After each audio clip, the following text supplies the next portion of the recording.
Pemirsa, mantan Wakil Bupati Oki, Jafar Shadiq, dan Ketua DPRD Oki Abdianto Fikri kompak kembalikan formulir bakal calon kepala daerah di DPC Partai Hanura.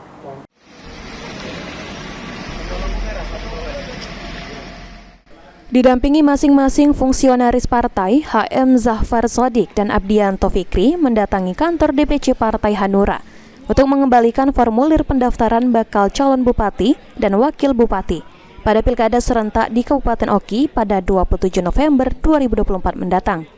Meskipun rekomendasi dari partai politik belum keluar, namun pasangan yang dikenal dengan jargon jadi ini terlihat optimis akan berpasangan untuk maju dalam kontestasi politik Pilkada Oki nanti. Keduanya mengaku memang sengaja menjadwalkan serentak untuk mengembalikan formulir bersama-sama. Ya, itu teman-teman inilah yang melihat. Kalau itu kelihatannya itu kok sudah pas benar, kata kamu berarti itu pas. Kalau kata kamu kurang pasnya di mana? Dipaskan.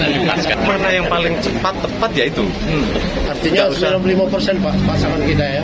Sudah 90%, sudah 95%. Sebelum mengembalikan formulir ke Partai Hanura, Jafar Shadiq terlebih dahulu sudah mengembalikan formulir ke DPC PDIP Oki.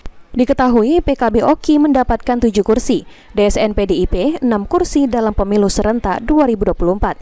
Sehingga keduanya berharap Partai Hanura pun akan mengusung mereka di Pilkada 27 November nanti. Novan Wijaya, PAL TV.